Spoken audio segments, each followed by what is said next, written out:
When the sun went dark, every sensor in the coalition fleet screamed extinction.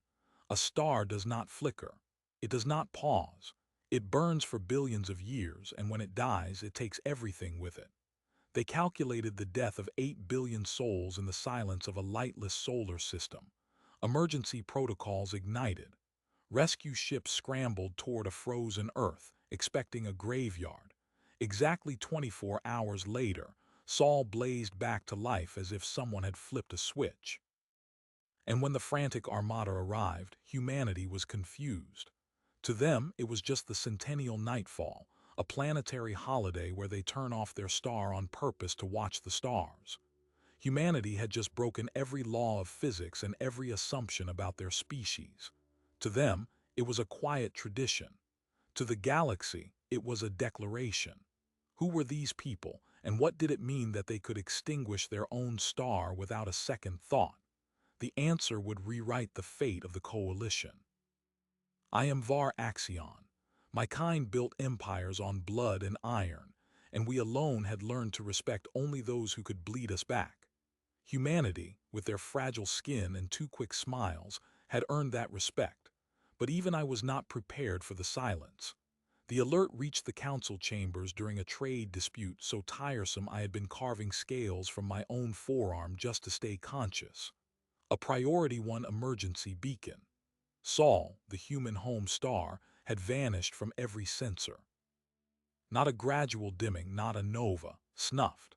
Like a candle in a vacuum, pandemonium. Delegates who had never known fear screamed about extinction-level events. The humans, those 8 billion contradictions, presumed dead. A rescue fleet was scrambled, a force of ships that the coalition had never assembled in peacetime, moving at speeds that bent the fabric of space toward a frozen Earth. We expected a graveyard. What we found was a garden. The planet was not a wasteland. The oceans had not frozen. The atmosphere had not fallen as snow. Every city glowed with its own light, and the night side of Earth was a web of shimmering gold. The fleet's commander, a Zenthian who had never stuttered in her life, could only whisper one word. How? Exactly 24 hours after it had vanished, Saul reignited. A perfect, clean restart. The shockwave of that rebirth should have scoured the system. It didn't. It was as if the star had been suspended in time and then released. When the human delegate, John Smith, finally deigned to respond to our frantic hails, he seemed almost embarrassed. "Ah, you caught us on the festival of nightfall. We should have sent a memo." The council demanded explanations.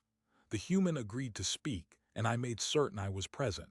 He stood at the center of the chamber, that same fragile-looking creature who had once taught us about Earth's predators and its wars, and now he came to teach us about its starlight. He spoke of a project that had consumed half a millennium, of a self-replicating swarm of machinery, a Dyson shell so fine it could filter a sun's output and redirect it, store it, and yes, pause it entirely. They had built it not as a weapon, but to clean their world, then to celebrate their survival. Every 100 years, they shut off the sun for a single day, and the entire species gathered under the unshielded Milky Way to remember who they were before they became gods. It was, he insisted, a quiet family tradition. The chamber was silent. Then he added with that disarming human smile, "But the festival is never the same twice. This year we tried something new. We used the captured energy to run a planetary calculation, a simulation, and we found something buried in the star's core, something that wasn't our creation. We need to show you what we discovered." That is the moment I knew the festival of nightfall was not a holiday. It was a countdown. The human delegate did not wait for permission. He simply activated the central projector, and the chamber lights dimmed as the simulation unfolded before us. It was not a map or a model. It was a living memory of the star's interior, rendered in 3 dimensions, every layer of plasma and radiation peeled back like the skin of a fruit. And there, buried in the heart of Saul, was a knot, a structure no fusion-born element could explain. It was a perfect sphere, smooth as a pearl, barely a kilometer across, yet it resonated with an energy signature that made every VAR scale on my body stand rigid. The simulation traced its origin, and the timeline ran backwards not thousands of years, but millions. This object had been inside Earth's sun since before humanity's ancestors crawled from the ocean. It had been waiting. The council sat in a stillness so deep I could hear the subsonic hum of the life support systems. Delegate Smith, that unassuming soldier with his fragile skin, spoke without a tremor. "We call it the seed. Our physicists believe it's a message capsule or perhaps a monitoring node. It was placed here by a civilization that existed before the VAR Empire, before the Coalition, before life on any of our worlds became more than bacterial film. And for the last 400 million years, it has been counting down." The countdown timer, he revealed, had reached its final century. The Festival of Nightfall was not simply a tradition. It was a mechanism. Each century, humanity diverted the sun's output not just to darken their skis, but to power a single, unimaginable task: deciphering the seed's language. They had been communicating with it, learning from it, and what they learned had driven them to a terrible conclusion. The seed was not a gift. It was a diagnostic tool. And the civilization that built it had concluded, long before it was placed inside Saul, that the galaxy was diseased. The disease was intelligent life. Life that grew, expanded, consumed, and eventually turned its technology inward, collapsing into a self-made singularity of decay. The seed's creators had observed this pattern across 100,000 worlds. They had watched species like the VAR, like the Jishi, like the humans, rise and fall in predictable arcs of brilliance and ruin. And so they had built a cure, a mechanism to purge the galaxy of the noise, to reset it to a state of pre-sapient silence. The seed was not a message to us. It was a trigger for a sterilization event, and the countdown was almost over. A collective breath, sharp and horrified, swept the chamber. I did not breathe. I understood now why the humans had turned off their sun. They had needed the silence of a dark star to isolate the seed's signal, to analyze the exact sequence of the countdown, to calculate how little time remained. And they had done it not once, but for centuries, refining their model, hoping they were wrong. They were not wrong. The sterilization would begin in less than 3 of their human years. The mechanism would use the very fabric of the galactic dark matter halo as a wave, a pulse that would unravel the neural complexity of any species with a brain beyond a certain threshold. It would not kill. It would simply unmake thought, leaving behind a galaxy of empty-eyed animals that would never look at the stars again. The humans stopped speaking. The silence in the chamber became a physical weight. Then Delegate Jishi, my infuriating, cunning neighbor, stood. Her voice was a chirp of pure steel. "If this is true, then this holiday of yours is the single most important scientific project in galactic history. Why are you only telling us now?" John Smith looked at her, and I saw a weariness in his eyes that had no place on a creature so young. "Because we were terrified. Because telling a coalition that has never trusted us that we've been secretly operating a Dyson sphere around our star to study a doomsday device is not a conversation you have over a cultural exchange. We needed proof. We needed a plan, and we needed to know that the seed couldn't be triggered by panic. We've run the simulations. If the coalition mobilizes in fear, the dark matter wave accelerates. It's attracted to heightened neural signatures across civilizations. The more we panic, the faster it comes. The pivot was absolute. The enemy was not a hostile fleet, not a hidden bomb. The enemy was our own collective mind, our fear, our incapacity to unite. The humans' plan, once revealed, was a mirror held up to every delegate in that room. The Festival of Nightfall was the test. If humanity could willingly plunge itself into darkness and emerge in celebration, they could teach the rest of us to do the same. Not just for a day, but for a final, coordinated moment of silence across the entire galaxy. A voluntary shutdown of every consciousness capable of fear. a temporary death of the psyche, to slip beneath the wave and emerge reborn. They had not been hiding a weapon. They had been rehearsing an extinction-level hibernation, and now they needed every species to follow their lead or none of us would survive. That was when the alarm sounded, not the emergency beacons of a fleet but something far worse. The seed signal, which had been constant for eons, had just shifted its frequency. The countdown was no longer counting. It had entered its terminal phase. And the first tremors of the dark matter wave were already registering on the deep space sensors at the edge of the system. We had less time than the human had promised. We had 3 days. 3 days. That was the death sentence the human delivered, and the chamber erupted into a chaos that would have shamed a Var blood feud. Delegates screamed for immediate evacuation, for orbital bombardment of Sol to destroy the seed, for prayers to gods none of them had ever believed in. I watched John Smith in that maelstrom. He did not flinch. He did not raise his voice. He simply waited, and eventually the silence of his calm became louder than the panic. When they fell quiet, he spoke again. The humans had a plan, not a battle plan, a lullaby for the galaxy. They called it the galactic nightfall. Every thinking being in every system would have to go silent, simultaneously, utterly. Not sleep in the way we understand it, but a deeper state, a temporary abolition of consciousness. Their Dyson shell had been engineered to broadcast a neural suppression field across the entire galaxy, riding the seed's own dark matter carrier wave. The wave would come, it would scan for complex thought, and if it found nothing, it would pass. The seed would register a sterile universe and begin its long sleep again.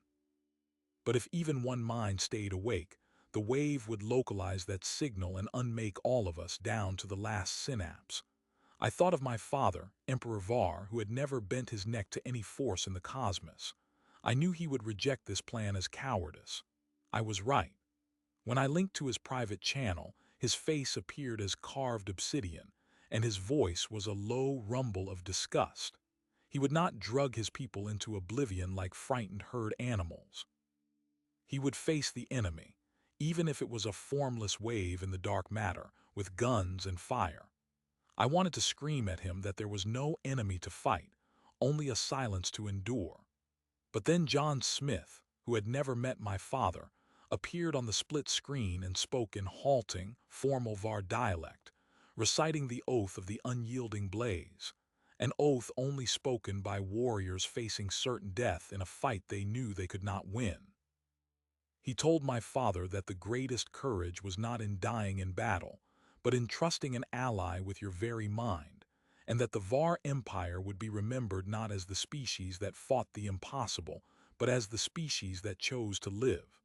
My father's silence stretched like a wound, and then he gave a single nod.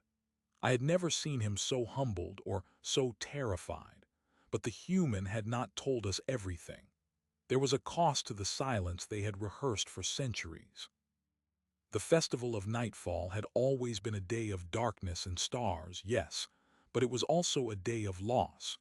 Each century, a fraction of the population did not wake up.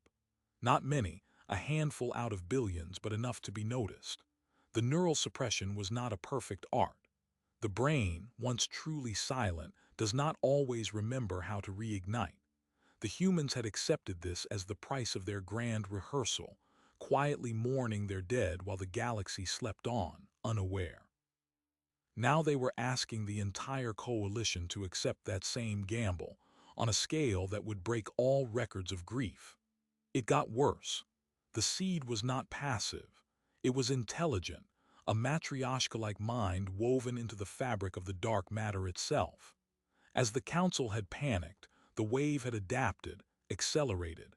Deep space relays were already flickering with reports of neural static along the frontier colonies. Ships were drifting with crews frozen in half-dreams, their minds already partially unwound. The 3 days had shrunk to a single rotation of an outer rim world. We had hours. I found myself standing beside the human, my clawed hand gripping a weapon I knew was useless, as we issued the order that would echo across every fleet channel in the galaxy. The VAR would not fight. We would police the silence. Any vessel that refused sedation, any world that tried to flee or fight, would be forced into quiet by the combined fleets of Earth and VAR. It was a monstrous irony, my warrior people enforcing a galactic sleep instead of a galactic war. The Coalition, which had always feared us as brutes, now depended on our brutality to save their minds. The last hours were an agony of logistics. The Dyson shell powered up to full capacity, a ring of fire humming around Saul that I could see through the station's shielded viewports. The human delegate stood beside me at the observation deck, a strange creature who had turned a holiday into an ark. He told me that his own daughter had not woken from the last festival, and that he had volunteered to stay awake for this final one, to face the wave unsedated, to make sure the transmission worked. He would be the last mind in the galaxy, the single soul that the seed would try to extinguish, and if the field failed, he would burn alone. The countdown reached the final minute. I did not know if my father had truly ordered the sedation or if my brothers had obeyed. I did not know if the colonies had gone silent in time. I only knew that the human placed his fragile, furless hand on my armored shoulder, and I felt a calm that was not my own. The wave hit. The station's lights died. The last thing I heard was John Smith whispering a human lullaby into the dark, and then the silence swallowed everything. I do not know how long the silence lasted. There was no time, no thought, only an absence so complete that my own name felt like a stranger's memory. And then, like the first breath of a newborn, the universe returned. A hum of machinery, the distant vibration of the deck plates, the slow, painful pulse of light as the station's systems reignited one by one. I was alive. The observation deck was cold and dark except for the glow of Saul through the viewport. The star was there, whole and steady, as if it had never been threatened. I could feel the weight of my own body again, the ache in my scales, the raw burn of lungs that had forgotten how to draw air. Beside me, John Smith lay crumpled on the floor, his fragile human frame utterly still. I reached down with a clawed hand, expecting to find only cooling flesh, but his chest rose. Once. Twice. A miracle stitched in flesh and bone. He had done it. The field had worked. The dark matter wave had swept across the galaxy, searching for a mind to unmake, and found only the simulated silence of a trillion sleeping souls. It had washed over us, registered emptiness, and receded. The seed, that ancient diagnostic tool, had reset its countdown. The sterilization was averted for another century, perhaps forever. When John's eyes fluttered open, they held a weariness that no sleep could cure. He looked at me, and I saw the ghost of his daughter in his gaze. "Did it pass?" he whispered. I could only nod. The aftermath was not a celebration. It was a reckoning. Across the galaxy, the silence had claimed its tithe. The human estimate was grimly accurate. A fraction of every species' population simply never returned. Minds that had slipped too deep, neural pathways that could not reignite. The total number was in the millions, a grief shared across 1,000 worlds. Yet in the face of what could have been, the extinction of all thought, it felt like a bargain that only a fool would refuse to honor.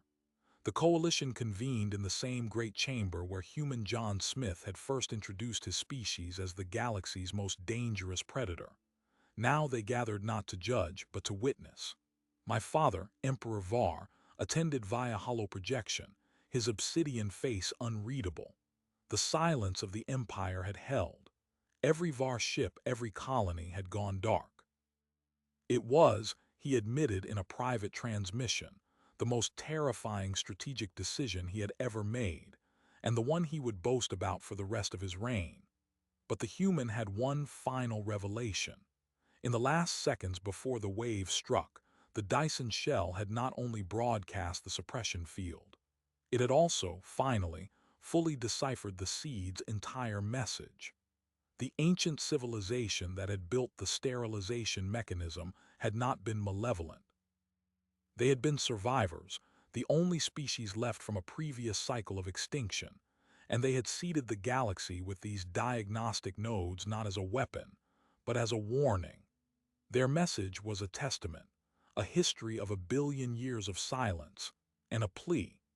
If any intelligent species ever advanced far enough to shut down their own star and listen to the darkness, they would find the blueprint to survive the next cycle, to become the guardians instead of the victims. The seed was a torch, passed from a dead galaxy to a living one. So it was that humanity, the fragile predators with their too quick smiles, had inherited a legacy older than the VAR Empire, older than the Coalition, older than most star systems. Earth did not ask for permission. They simply announced that the centennial nightfall would continue. But from this day forward, it would not be a human holiday alone. It would be a galactic vigil. Every 100 years, every world in the Coalition would dim its lights, still its machines, and listen. Not in fear, but in memory, and in vigilance. When I asked John Smith if he would ever sleep easily again, he smiled that disarming human smile. "Never," he said, "and neither should any of you. That's the point." The festival of nightfall was never about darkness. It was about remembering that the light could be turned off and that someone, somewhere, had to be ready to turn it on again. The galaxy now sleeps with one eye open, and it is the humans who keep watch. I have spent a lifetime learning to fear only what can bleed me. Humans taught me that the truest danger does not come with claws or fire, but with the quiet patience of a species that looked at a doomsday machine and decided to make it a holiday. They are not conquerors. They are custodians of a silence we were never meant to hear, and they have chosen to share that burden with a galaxy that did not ask for it. There is a question that keeps me awake in the long VAR nights, when the twin moons cast their red light across the throne room. If the cycle comes again, if a new seed activates and a new wave threatens to unmake thought, will we be ready? The humans have given us the only answer that matters. They have taught us that the darkness is not an enemy. It is a test. And the only way to pass it is to trust each other enough to close our eyes together. I think of John Smith's daughter who never woke from her last festival, and I think of the millions who will never wake again. They are not martyrs. They are the price of a universe that learned, too late, that silence is not weakness. The festival of nightfall is now written into the charter of the Coalition. Every century, every world will dim. And somewhere, on a small blue planet orbiting an unremarkable star, a fragile human will flip the switch and remind the cosmos that we are still here, still aware, still choosing to live. Thank you for walking with me through the dark. If you want to understand what else the galaxy is hiding, hit subscribe and ring the bell. The next story is already waiting in the stars.